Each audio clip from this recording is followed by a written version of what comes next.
وسلم تسلیما کثیرا کثیرا اما بعد قال اللہ تبارک و تعالی فی القرآن المجید فاعوذ باللہ من الشیطان الرجیم بسم اللہ الرحمن الرحیم قل اننی ہدانی ربی الی صراط مستقیم دینا قیما ملت ابراہیم حنیفا وما کان من المشرکین قل ان صلاتی ونسکی ومحیای ومماتی للہ رب العالمین لا شریک لہ وبذلک امرت وانا اول المسلمین صدق اللہ مولانا العظیم وصدق رسولہ النبی الامین الکریم ونحن على ذلك لمن الشاهدين والشاكرين والذاكرين والحمد لله رب العالمين وقال الله تعالى في شأن حبيبه جلالا وإكراما إن الله وملائكته يصلون على النبي يا أيها الذين آمنوا صلوا عليه وسلموا تسليما اللهم صل على سيدنا ومولانا محمد النبي الأمي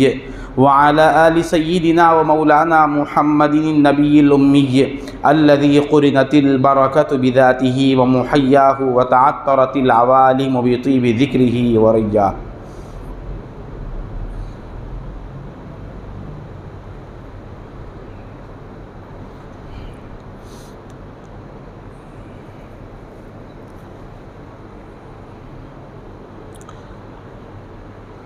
السلام علیکم ورحمۃ اللہ وبرکاتہ۔ بزرگان ملت، عزیزان محترم، اللہ جل شأنہ و عم نوالہ کا بے انتہا شکر ہے کہ اس نے ہمیں سرکار دو جہاں صلی اللہ علیہ وآلہ وصحبہ وسلم کے امت بابرکہ میں پیدا فرمایا، ساتھ ہی ساتھ ہم کو ملت ابراہیمی کا پابند بنایا، اور آج سید الایام یوم جمعہ کے موقع پر جمع ہونے کی توفیق عطا فرمائی۔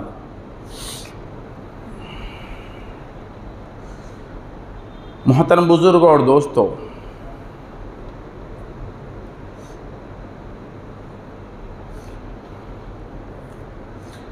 اللہ تبارک و تعالیٰ نے اس امت کو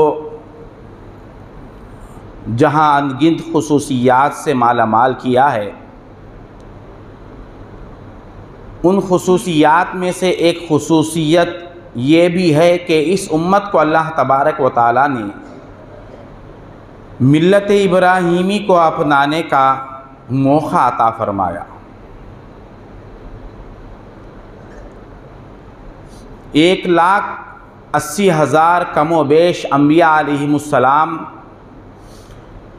اس دنیا میں مبعوث ہوئے، مگر اللہ تبارک و تعالیٰ نے ان تمام انبیاء میں سے صرف ابراہیم علیہ السلام کی ذات والا کو، آپ کے طریقے کو اپنانے کی تاکید فرمائی ہے، اور اس کی جو خوبیاں ہیں وہ بالکل ظاہر و باہر ہے۔ سرکار دو عالم صلی اللہ علیہ وسلم کی زندگی آپ کا اسوہ حسنہ ہی اگرچہ کہ امت کے لیے کافی تھا، مگر سرکار دو عالم صلی اللہ علیہ وسلم چونکہ ہمیشہ اپنی امت کی بخشش اور ان کی نجات کے بہانے تلاش کرتے رہتے ہیں، اسی لیے حضور نے ملت ابراہیمی کے طور و طریقے کو اپنانے میں بھی اپنی امت کے نجات کو دیکھا کہ میری امت ابراہیم علیہ السلام کی ملت کو آپ کے طور و طریقے کو اختیار کرنے سے بخشی جاتے رہے گی۔ جب آپ نے یہ دیکھا تو اپنی امت کو پابند کرنے کے لیے خود بھی ملت ابراہیمی کے پابند ہو کر دکھا دیے۔ اب آئیے، حضرت سیدنا ابراہیم علیہ السلام کا مشن کیا تھا، آپ کے زندگی کا مقصد کیا تھا، آپ کے زندگی میں وہ کون سی خوبی تھی جس کی وجہ سے 1,80,000 انبیاء علیہم السلام سے چن کر آپ کی ملت کو، آپ کے طور و طریقے کو اپنانے کے لیے ہم کو پابند بنایا؟ کہ آپ کی زندگی کی خوبی کیا تھی؟ آپ کی سیرت اگر سناتے جائیں گے ان گنت خوبیاں ہیں، ہر نبی میں بھی ان گنت خوبیاں ہیں، اور نبی خوبیوں والا ہی ہوتا ہے۔ آپ کے زندگی کے اندر وہ خاص راز کیا تھا، وہ خاص کیفیت کیا تھی جس کو اللہ تبارک و تعالیٰ نے اتنا سراہا اور اتنی تعریف کی، بلکہ اپنے کلام میں تاکید بھی کی ہے، وَاذْكُرْ فِي الْكِتَابِ ابراہیم، کتاب میں تم ابراہیم کو یاد کرو، إِنَّهُ كَانَ صِدِّيقًا نَبِيًّا، وہ بڑے سچے نبی تھے۔ اللہ تبارک و تعالیٰ تاکید کر رہا ہے، حکم دے رہا ہے کہ تم کتاب میں ابراہیم کا تذکرہ کرو، ابراہیم کے ذکر کو جاری رکھو، اور ان کے اسوہ حسنہ کو بیان کرو کہ ان کی زندگی کیا تھی۔ اللہ تبارک و تعالی خاص طور پر حکم دے کر آپ کا تذکرہ کرنے کی تاکید کر رہا ہے، اور ہر سال جب بھی یہ مہینے آ جاتے ہیں تو پھر ابراہیم علیہ السلام کی زندگی تازہ ہو جاتی ہے۔ کیا بات ہے، ہر سال ایک ہی ذات کی زندگی، ایک ہی شخصیت کی زندگی، ایک ہی شخصیت کی کرامتیں اور ایک ہی شخصیت کے کارنامے بیان کیے جاتے ہیں، اور وہ کارنامے بیان کر کر کے ایمان کو تازہ کیا جاتا ہے۔ اسلام کی حقانیت کو اگر بیان کرنا ہے تو ایک ابراہیم علیہ السلام اور ان کی تاریخ کافی ہے کہ اسلام کیا ہے، اور اللہ تبارک و تعالیٰ کی ذات پر قربان ہونے والے کا مقام کیا ہوتا ہے۔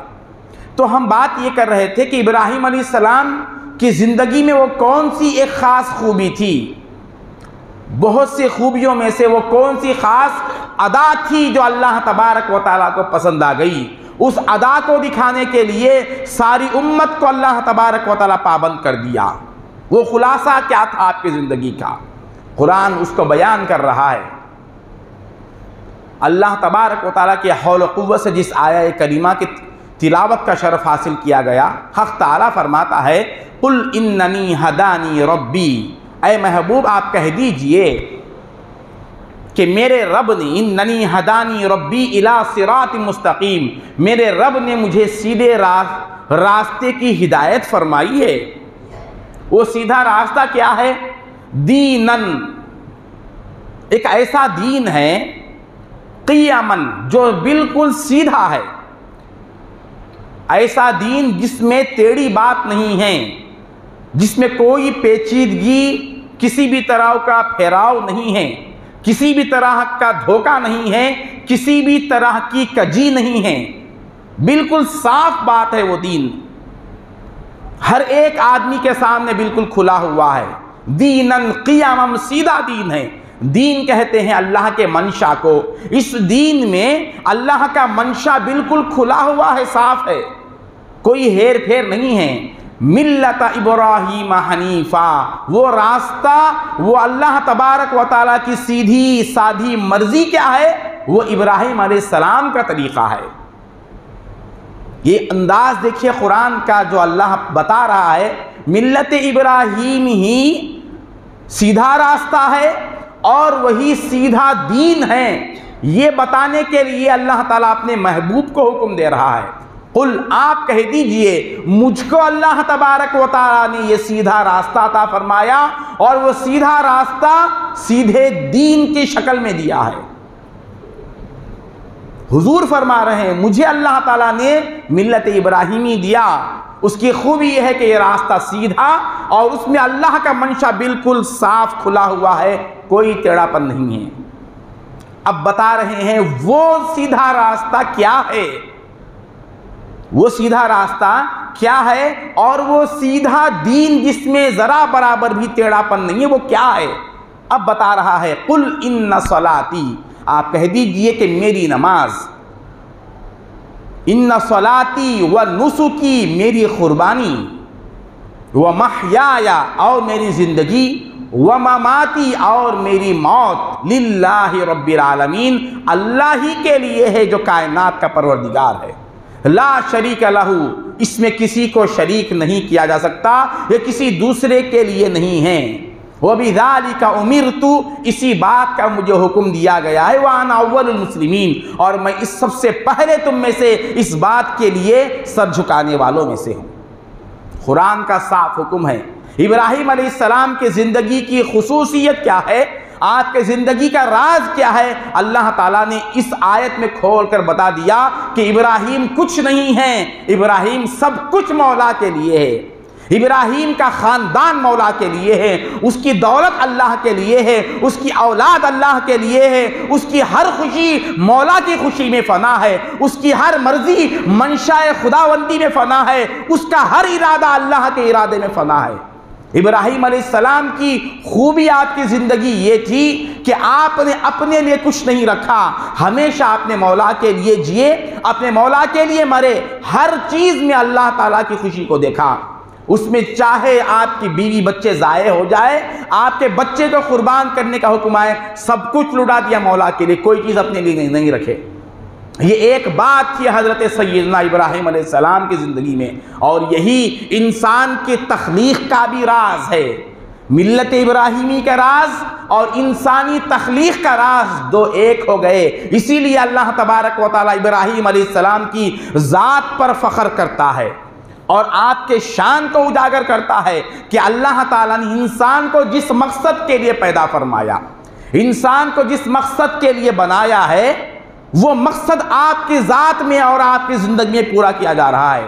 اب ہماری زندگی دیکھیے، ہمارا حال دیکھیے، ہم بیوی بچوں کو رکھتے ہیں، اپنے لیے رکھتے ہیں، ہم دولت کو رکھتے ہیں، اپنی خواہش کے لیے رکھتے ہیں، ہم مال کو رکھتے ہیں، اپنی خواہش کے لیے رکھتے ہیں، میرا ہے سمجھتے ہیں۔ ابراہیم علیہ السلام ہر چیز کو تیرا ہے سمجھ کر رکھتے ہیں، مولا کا ہے سمجھ کر رکھتے ہیں۔ کیا انداز تھا، کیا تاریخ ہے۔ اگر کوئی اسلام کی تحقیق کرنا چاہے، اسلام کہاں سے نکلا اور اسلام کی حقانیت کہاں پھیلی ہے، آج بھی خانہ کعبہ موجود ہے، وہ اللہ کا گھر اللہ تعالیٰ بتا رہا ہے ہم نے کیسے اس کو آباد کیا۔ مسلمان یہ سمجھتا ہے کہ اگر ہم اللہ کے لیے کریں گے تو ہم برباد ہو جائیں گے، ہر عمل میں وہی ہے، میرا کیا ہوگا، میرا کیا ہوگا۔ اگر اس کے راہ میں اولاد کو لگا دیں گے تو پھر کیا ہوگا، بعد میں اس کے راہ میں مال لگا دیں گے تو میرا کیا ہوگا، یہ سوچا جا رہا ہے۔ حالانکہ یہ دینے والا کون ہے، مال دینے والا کون ہے، اولاد دینے والے، جو دے رہا ہے وہی پوچھ رہا ہے، جو دیا ہے وہی پوچھ رہا ہے۔ تو یہاں آنے کے بعد انسان بے ایمان ہو گیا ہے، اللہ کے دیے ہوئے امانت کو لے کر اپنا سمجھ رہا ہے، اس لیے اس کے راہ میں لگاتا نہیں۔ اگر اپنا نہیں سمجھتا، مولا کا ہے سمجھتا، تو اس کے پیچھے اس کو آگے بڑھنے میں کوئی روک نہیں سکتا تھا۔ یہ ایمان، یہ یقین جب اس مسلمان کے اندر آتا ہے تو وہ صحیح معنی میں مسلمان کہلا سکتا ہے۔ کیا انداز تھے، آپ کو جان کے ساتھ آزمایا گیا، ایک طرف آگ رکھی ہوئی ہے اور ساری قوم دشمن ہے۔ میجارٹی دیکھنا تھا نہیں، میجارٹی جس طرف چلتی ہے ہمارا بھی رخ اس طرف چلتا ہے۔ لوگ دولت کمانے میں زیادہ آگے ہے تو سارے لوگ اسی طرف جاتے ہیں کہ کامیابی شاید اسی میں ہوگی۔ لوگ منصب کی طرف آگے بڑھتے ہیں تو ہم بھی یہی سوچتے ہیں کہ منصب اچھا ہے تو اچھا ہے۔ لوگ گھروں کے بنانے میں، جائیداد کے بنانے میں لگتے ہیں، ہمارا رجحان بھی یہی ہو جاتا ہے کہ ہم بھی جائیداد اچھی کر لیں گے تو ہماری زندگی کامیاب ہوگی۔ میجارٹی کو دیکھا جاتا ہے، یہاں ابراہیم علیہ السلام تنہا اکیلے بیٹھے ہوئے ہیں، ساری قوم دشمن ہے، یہ نہیں سمجھا کہ میں اکیلا نہتا رہ کے کیا کروں گا، میں اکیلا اس فیلڈ میں جا کر کیا کروں گا جبکہ سارے لوگ مشرک بنے ہوئے ہیں، یہ نہیں سوچا۔ ایمان تو یہی بتاتا ہے کہ اے وہ مسلمان، تو اکیلا نہیں ہے، تو تنہا نہیں ہے، تو جہاں کہیں بھی ہو، تو جس حال میں بھی ہو، تو جیسا بھی ہو، تو اکیلا نہیں ہے، تیرا پروردگار تیرے ساتھ ہے۔ ساری دنیا تیری دشمن ہو جائے، ساری دنیا تیری دشمنی پر تجھے میٹنے پر تل جائے، مگر تو تنہا نہیں ہے، تیرا رب تیرے ساتھ ہے۔ ثابت کر دیا ابراہیم علیہ السلام نے۔ دکھلا دیا ابراہیم علیہ السلام نے کہ کیسے اللہ کا بندہ وہ تنہا رہ کر بھی تنہا نہیں رہتا ہے، ساری قوم آگ میں جھونکنے کے لیے تیار ہے، اور ایک ابراہیم علیہ السلام بیٹھے مسکرا رہے ہیں۔ آپ کے دل پر کوئی تکلیف بھی نہیں ہے کہ اگر گر جاؤں گا تو کیا ہوگا۔ یہ درس دیا جا رہا ہے ہر سال یہی واقعہ کیوں روٹیشن کے طور پر کیا جاتا ہے۔ یہ تو ذہن لوگوں کا ہوتا ہے کبھی، سوال یہ ہے کہ اتنے ہر سال بیان کرنے کے باوجود بھی مسلمان ان واقعات سے درس کیوں نہیں لیتا؟ ہر سال کیوں بیان کیا جاتا ہے؟ ہر سال بیان کرنے کے باوجود بھی کیوں اس سے سبق نہیں لیا جا سکتا؟ حالات، یہ جو نمرود کی آگ ہے یہ مثل حالات کے ہیں، اس کو حالات کے مثال میں رکھیں، اور ہمارا ایمان مثل ابراہیم کے ہے، اور جتنے لوگ ابراہیم علیہ السلام کو دھکا دے کر اس میں گرانا چاہتے ہیں وہ سب شیطان ہے اور شیطان کی گروہ ہے۔ اب بتائیے جیت کس کی ہوئی؟ کامیاب کون ہوا ہے؟ ادھر بیٹھے ہوئے حضرت ابراہیم علیہ السلام خاموش ہے، اور اللہ تبارک و تعالیٰ بھی ابھی اپنی مدد کو نہیں بھیجا۔ اللہ کی بھی شان ہے، بندہ جیسے ہی آگے بڑھ جاتا ہے اللہ کی مدد نہیں آتی، وہ آزمائش کے ڈوریوں کو اور ڈھیل کر دیتا ہے اور ڈھیلی کر دیتا ہے، تاکہ دیکھے کہ یہ کہاں تک ٹہرا رہتا ہے، یہ کہاں تک ہماری راہ میں جمع رہتا ہے، وہ یہ دیکھنا چاہتا ہے۔ ابھی ابراہیم علیہ السلام بیٹھے ہوئے ہیں، یہاں تو ابراہیم علیہ السلام کے دل کا اندازہ کریں، ابراہیم علیہ السلام کا آپ کو تو ہیبت نہیں، مگر آسمان کے فرشتوں میں ہیبت طاری ہو گئی۔ وہ اللہ کی بارگاہ میں گزارش کرتے ہیں کہ اے پروردگار، تیرا خلیل ہے، تیرا دوست ہے، تھوڑی ہی دیر میں وہ آگ میں جلنے والا ہے۔ تو اللہ تبارک و تعالیٰ نے کہا اے فرشتوں ٹھیک ہے، جاؤ، تم کو میں نے جو صلاحیتیں دی ہے ان صلاحیتوں کو پیش کرو، شاید ابراہیم کسی کو پسند کر لے۔ اب اجازت مل گئی، فرشتے آتے ہیں، پانی کا فرشتہ آتا ہے کہ اے ابراہیم، اے اللہ کے خلیل، میں پانی کا فرشتہ ہوں، آپ حکم دے میں اس آگ کو بجھا دوں گا، پانی کے ذریعے سے بہا دوں گا، آپ حکم دے۔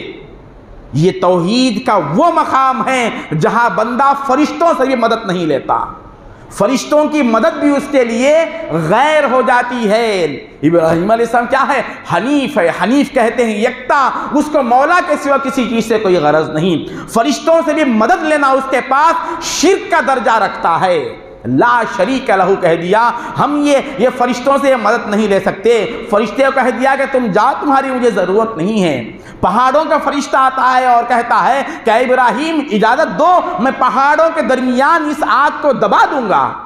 کہا کہ مجھے تمہاری ضرورت نہیں ہے۔ ہر فرشتہ آتے گیا، ہر خصوصیت رکھنے والا فرشتہ آ کر التجا کرتا گیا، اور ابراہیم علیہ السلام سامنے آگ بیٹھے ہوئے ہیں، اب مدد کی ضرورت ہے، مدد کرنے کے لیے بے نفس فرشتے آتے ہیں، مگر اس کے باوجود کسی کی مدد لینے کے لیے تیار نہیں ہے۔ آخر میں جبرائیل علیہ السلام اجازت لیتے ہیں، اے پروردگار اجازت دے میں بھی جا کر دیکھ لوں۔ کہا کہ جاؤ جبرائیل، جاؤ، ساتھ میں سب کو لے کر جاؤ۔ جبرائیل علیہ السلام آ کر کہتے ہیں اے ابراہیم کیا بات ہے، آگ سامنے ہے، فلک بوس آگ ہے، تمہاری اس کیفیت کو دیکھ کر آسمان کے فرشتوں میں لرزہ برندامی ہے، سب لرزے میں آ گئے ہیں، کچھ تو بھی کہو۔ کہا کہ مجھے تمہاری ضرورت نہیں، اور آخری حربہ استعمال کرتے ہیں، اے ابراہیم ٹھیک ہے ہماری ضرورت نہیں ہے، میں جانتا ہوں تم ہم کو بھی غیر سمجھتے ہو، ہم تمہارے پروردگار نہیں ہیں، لہٰذا ہم سے مدد لینا بھی تم شرک سمجھتے ہو۔ کہاں ہے شرک ہمارا؟ یہ شرک کے بڑے ڈنکے ہمارے بجتے ہیں، ہمیں تو پیسے پر بھروسہ ہے، یہ پیسے سے میری حاجت پوری ہوتی ہے سمجھنا، یہ شرک نہیں ہے؟ کسی ڈاکٹر کے ساتھ رابطہ کر کے پورا بھروسہ یہ ہوتا ہے کہ یہ ڈاکٹر مجھے بچا لے گا، کیا یہ شرک نہیں ہے؟ کہاں گیا اس وقت پروردگار عالم؟ بچہ جیسے ہی بیمار ہوتا ہے ہمارا خیال جاتا ہے کہ کس کے پاس جاؤں گا تو اس کو صحت ملے گی۔ ارے یہ کیوں نہیں سوچا کہ اس کو بیماری دینے والا کون ہے، اس کو پیدا کون کیا، بیماری کون دیا؟ جو پیدا کیا ہے وہی جی لائے گا، جو بیماری دیا ہے وہی شفا دے گا۔ یہ عقیدہ ہے اسلام کا، اس کو توحید کہتے ہیں۔ اب یہاں حال یہ ہے آپ فرشتوں کی مدد کو بھی شرک سمجھ رہے ہیں، میں کسی کی مدد کو نہیں لیتا۔ اسی لیے قرآن کریم نے ابراہیم علیہ السلام کو حنیفہ کہا۔ جہاں بھی ذکر آتا اللہ تعالیٰ حنیفہ کہتا ہے۔ حنیف کا مطلب صرف ایک طرف رہنے والا، دوسری طرف چاہے وہ فرشتے بھی ہو ادھر بھی پلٹ کے دیکھنا گوارا نہیں کرنے والا، اس کو حنیفہ کہتے ہیں۔ حال یہ ہے ابراہیم علیہ السلام کا۔ اب آخری بات جبرائیل علیہ السلام کہتے ہیں، اے ابراہیم ٹھیک ہے ہم سے مدد لینا پسند نہیں ہے تو کم از کم اتنا تو کہہ دو کہ کیا تمہارا یہ حال تمہارے پروردگار تک پہنچا دوں میں؟ کچھ سوال ہے، کچھ پیغام ہے تو کہو، میں اللہ کے پاس جا کر یہ پیغام تمہارا سنا دوں گا۔ اب یہاں بھی ابراہیم علیہ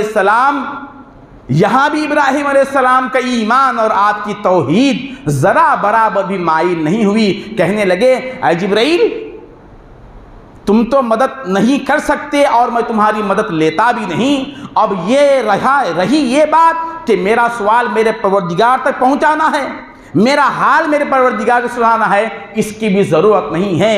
تم کیا سمجھتے ہو کہ کیا میرا حال تمہارے سنانے سے میرے پروردگار کو معلوم ہوگا؟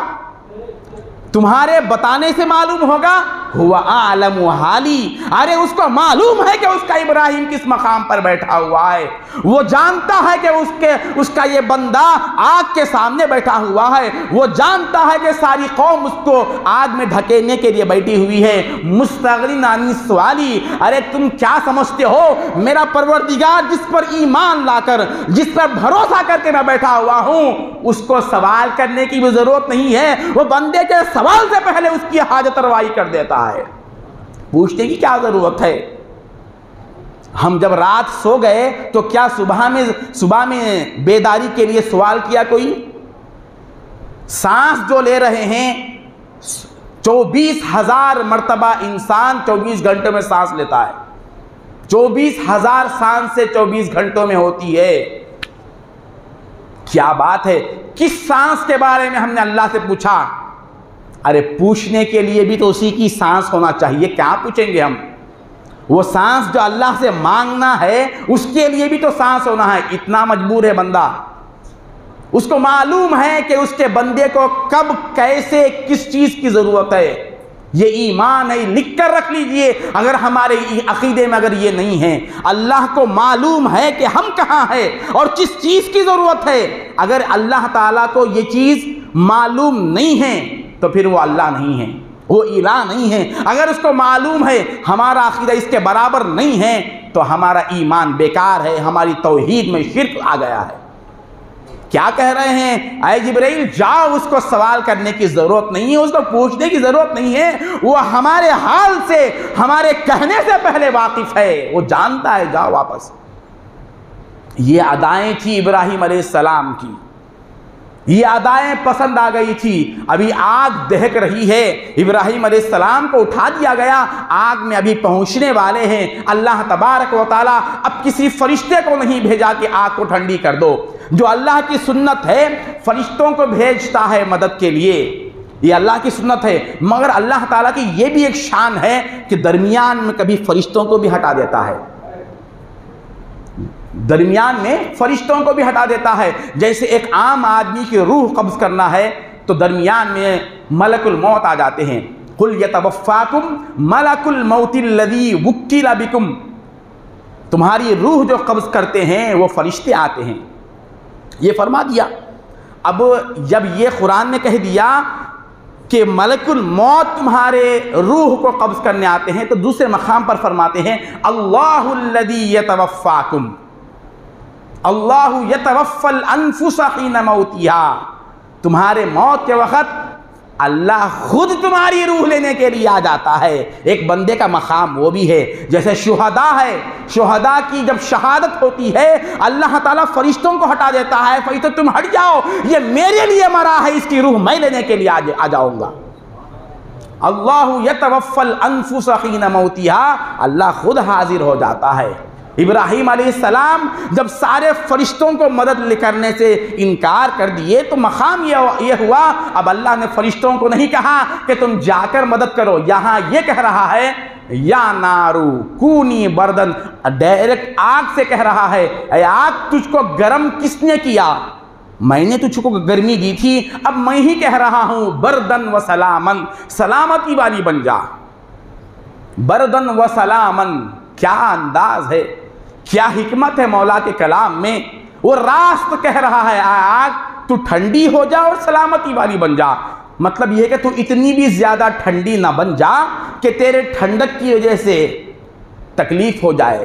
گھر میں باہر کتنی بھی 47 ڈگری گرمی ہے، ہم اے سی بہت زیادہ تیز کر لے سردی ہونے لگتی ہے، بہت زیادہ کر لے سردی ہوتی ہے۔ سلامتی کا راستہ کسی کے پاس نہیں ہے، ہم جو کچھ گنجائشیں کر لیتے ہیں یا تو زیادہ کر لیتے یا تو کم کر لیتے۔ جو ہماری سلامتی اور ضرورت کا ہے وہ صرف اللہ کے ہاتھ میں ہے۔ وَسَلَامًا کہا، یہ سلامتی والی چیز ہے، تم سلامتی والی بن جاؤ۔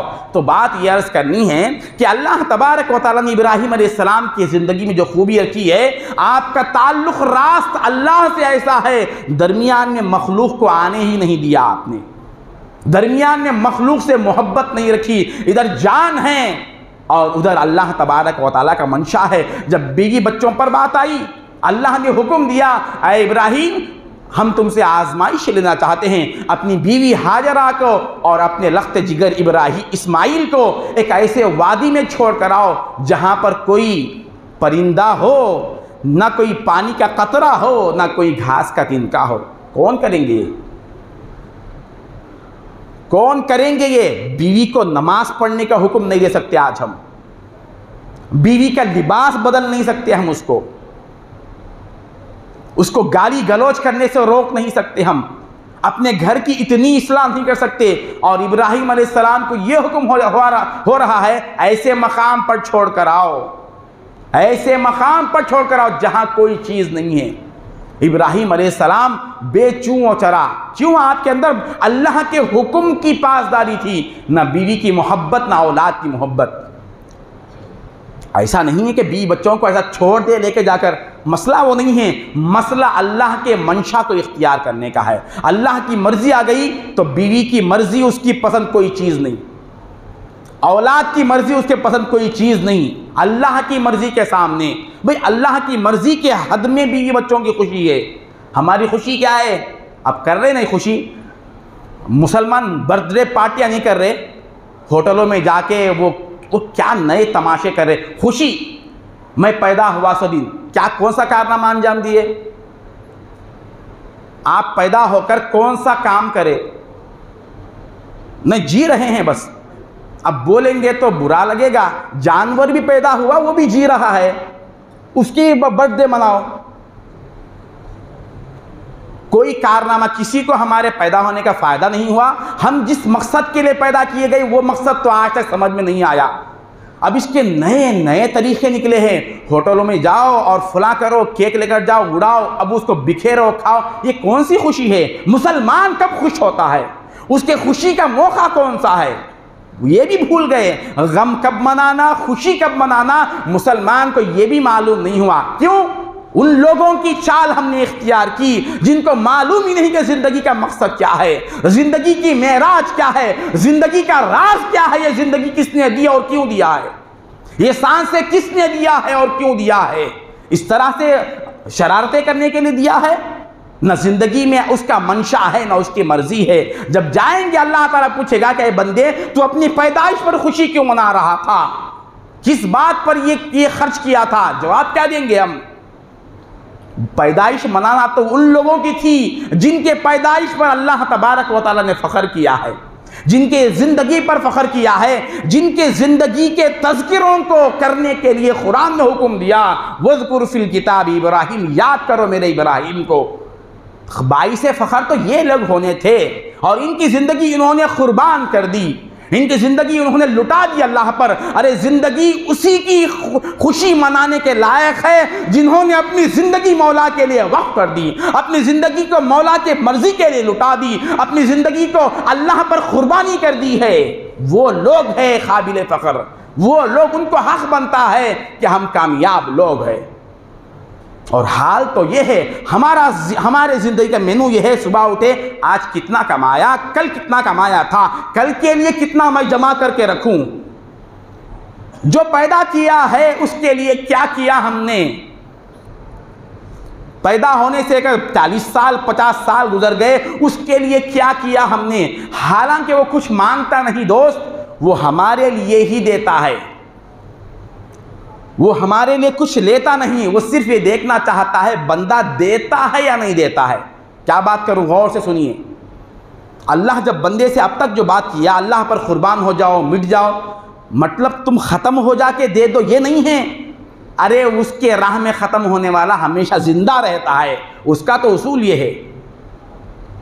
اب جیسے ہاجرہ علیہ السلام کو اور اسماعیل علیہ السلام کو ایسے وادی میں چھوڑ کر آنے کا حکم دیے ہیں جہاں پر زندگی کی کوئی علامت نہیں ہے، جہاں پانی بھی نہیں ہے، جہاں پانی انسان کیسے جی سکتا؟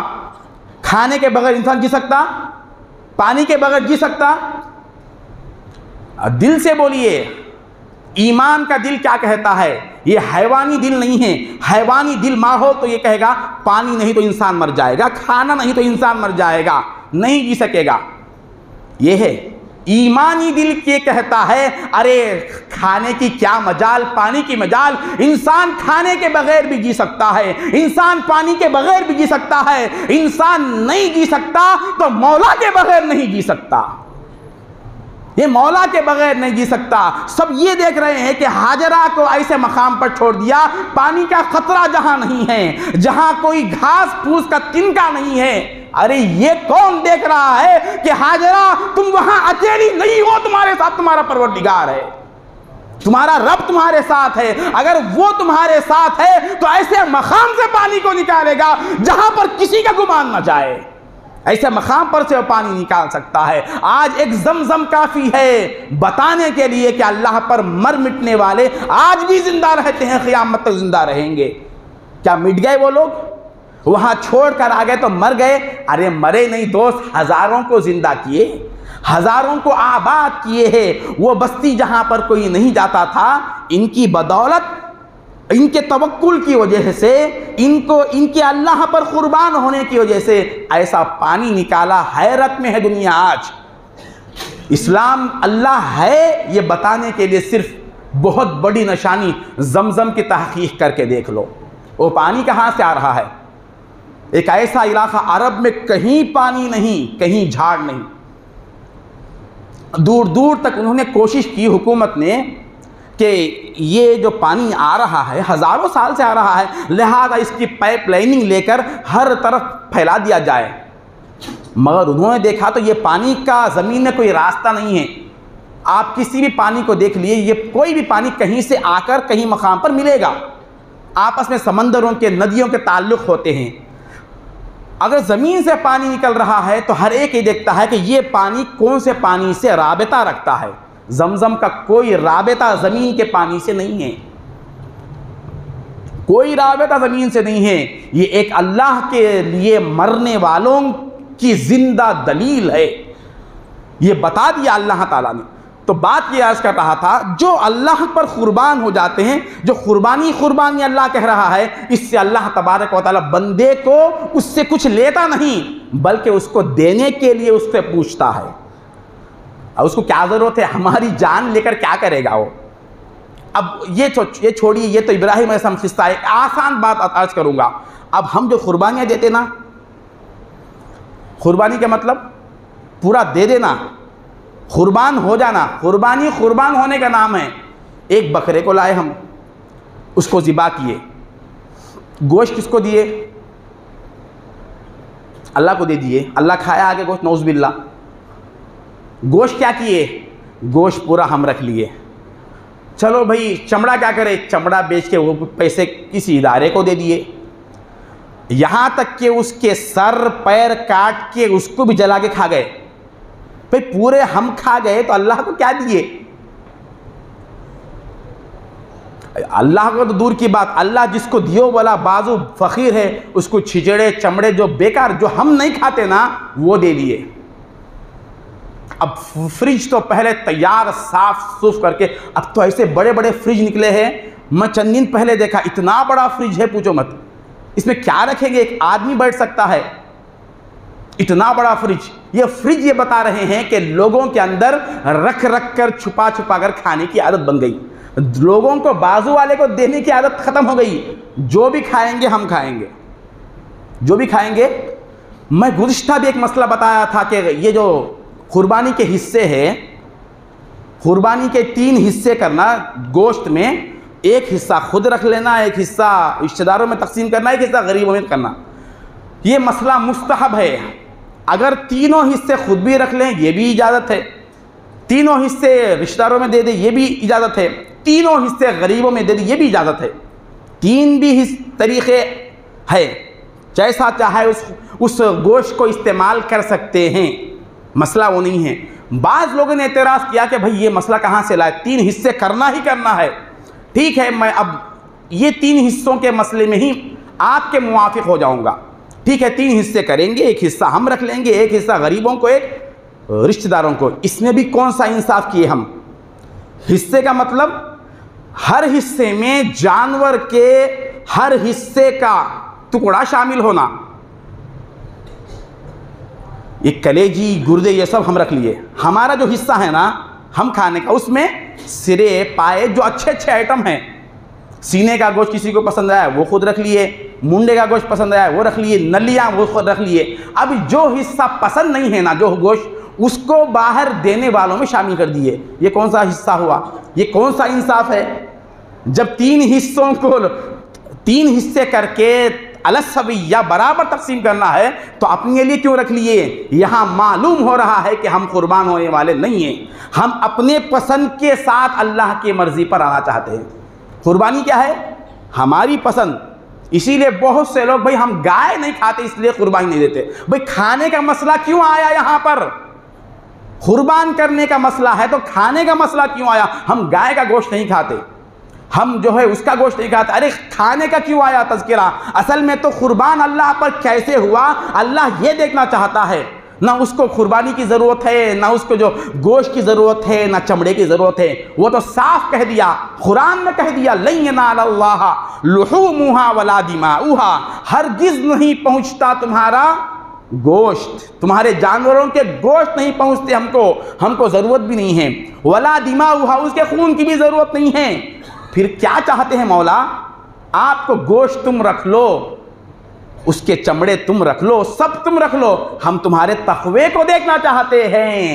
وَلَٰكِن يَنَالُهُ التَّقْوَىٰ مِنكُمْ، ہم تمہارے تقوی کو دیکھنا چاہتے ہیں کہ کون آگے بڑھتا ہے ہمیں راضی کرنے میں۔ تقوی کیا ہے؟ وہ گوشت آنے کے بعد یہ سوچنا چاہیے کہ اللہ کے غریب بندے کون ہیں، ان کو پہلے پہنچائے، اللہ اس میں راضی ہے نا۔ ایک حصہ، بالکل ایک حصہ کھائیں گے بھی تو بہت ہے نا۔ عام دنوں میں آدھا کلو گوشت لا کے کھاتے، بہت ہے، آدھا کلو لائے تو 1 کلو لائے تو بہت بڑی بات ہے۔ اب تو 3-4 کلو 5 کلو جمع کر لیے، اب پھر موقع ملتا نہیں معلوم کیا کھانے کا۔ اللہ کو راضی کرنے کا موقع ہے تو یہ نفس کو راضی کرنے میں لگا ہوا ہے، اور اس کو قربانی، بھائی ہماری قربانی ہو گئی۔ ارے تم قربان ہی نہیں ہوئے، تمہاری معمولی سی خواہش، گوشت کھانے کی جو خواہش ہے وہ خود قربان نہیں ہوئی تو زندگی کو، جان کو کہاں قربان کریں گے اللہ کے لیے؟ خیر، یہ مسئلہ میں اس لیے عرض کیا، میں آپ کے سامنے عرض کیا کہ اللہ کے لیے جب بندہ قربانی دیتا ہے تو اللہ تبارک و تعالی اس کی قربانی دی ہوئی چیز کو اسی کے پاس پیش کر دیتا ہے، وہ لیتا نہیں، وہ قربانی کی ادا کو دیکھنا چاہتا ہے۔ اس کی ایک معمولی سی مثال سمجھنے کے لیے دوں، اگر ایک باپ ہے جو اپنے بیٹے کے لیے، اپنے بچے کے لیے آتے ہوئے کچھ پوٹلی وغیرہ لے کے آیا، شام میں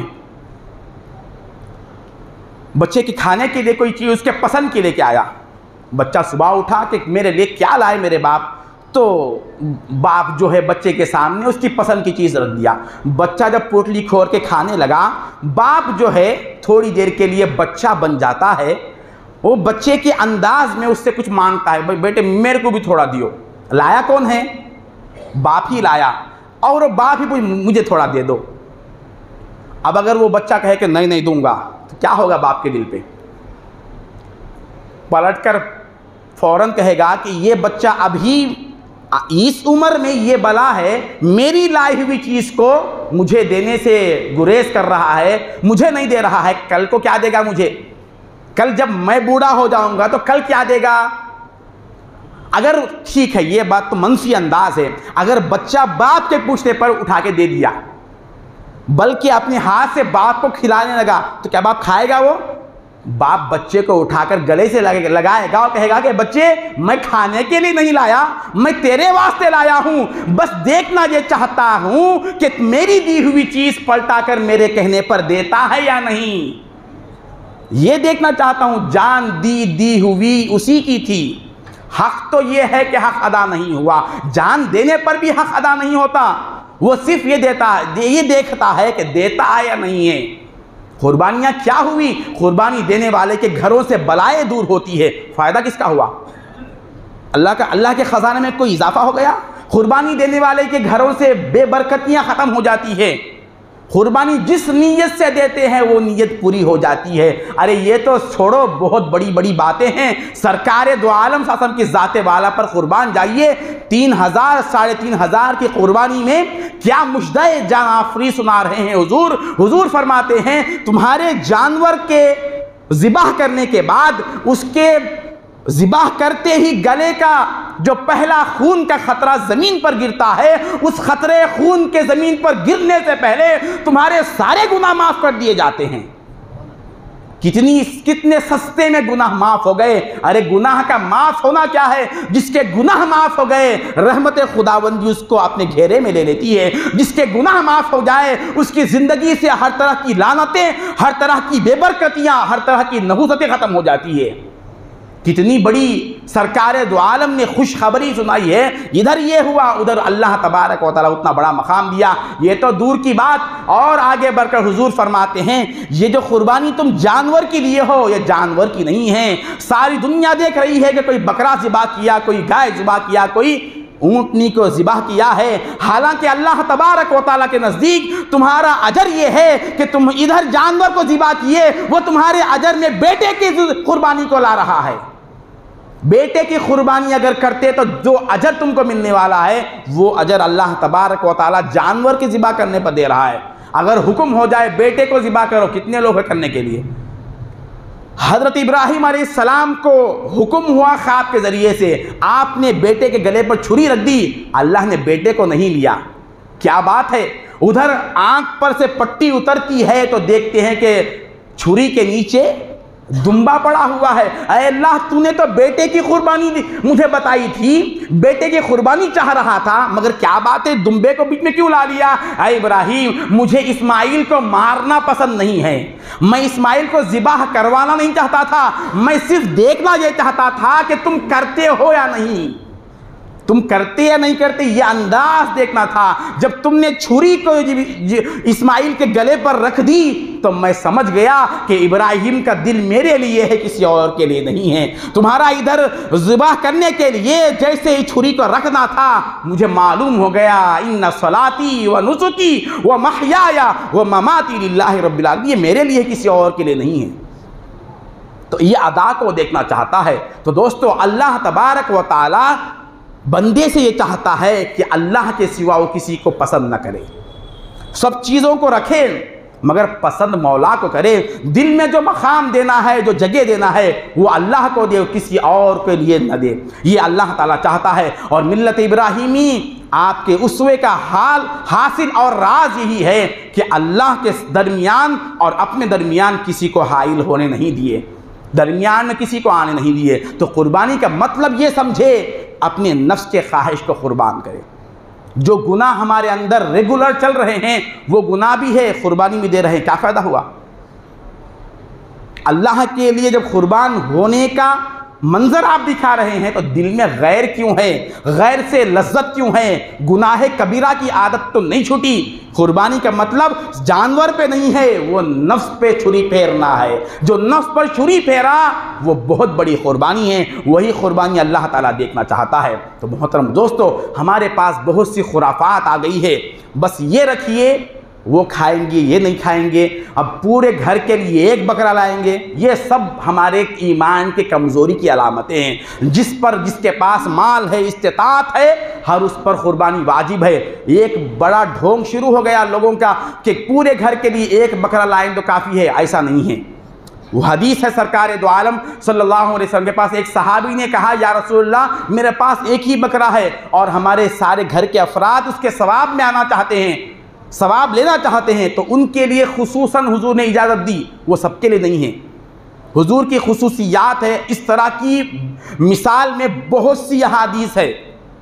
کسی کو خصوصیت میں کچھ دے دیا، جیسے حضرت سراقہ بن مالک رضی اللہ تعالیٰ عنہ کو حضور نے فرمایا کہ میں ان کے ہاتھ میں کسرا کے کنگن دیکھ رہا ہوں، سونے کے کنگن، سونا حرام ہے نا، پھر ان کے لیے جو حضور نے فرمایا کہ یہ سونا جو ہے یہ پہن سکتے ہیں، تو کیا سب کے لیے، مردوں کے لیے حلال ہے؟ کسی کے لیے خصوصاً حضور نے کوئی اجازت دی تو ان کے لیے ہے، ورنہ حضور نے صاف فرمایا من وجد ساعة لأن يضحي ولم يضحي فلا يحضرن مصلانا، جو حیثیت کے باوجود، استطاعت کے باوجود قربانی نہ دے وہ ہمارے عیدگاہ کی طرف نہ آئے۔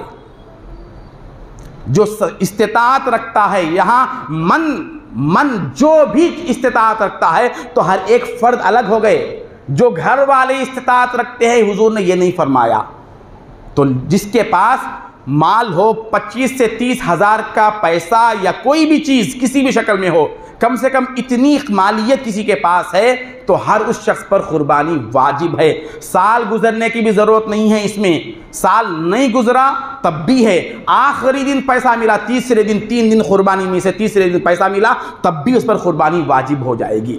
تو دوستو یہ چند مسائل تھے میں آپ کے سامنے رکھنے کی کوشش کیا ہوں۔ اللہ تبارک و تعالی ہم سب کو نیک توفیق عطا فرمائے، ملت ابراہیمی کو سمجھنے اور اس کی پابند ہونے کی توفیق عطا فرمائے، ہمارے حال پر رحم و کرم فرما، تیرے لیے زندگی گزارنے کی توفیق عطا فرما، تیری ذات پر قربان ہونے والوں میں ہم کو شمار فرما، ہم میں جو پریشان حال ہے ان کے پریشانی کو دور فرما، جو بیمار ہیں ان کو صحت عطا فرما۔ تجھے واسطہ ہے تیرے حبیب پاک صلی اللہ علیہ وسلم کا۔ وآخر دعوانا ان الحمد للہ رب العالمین۔ السلام علیکم ورحمۃ اللہ وبرکاتہ۔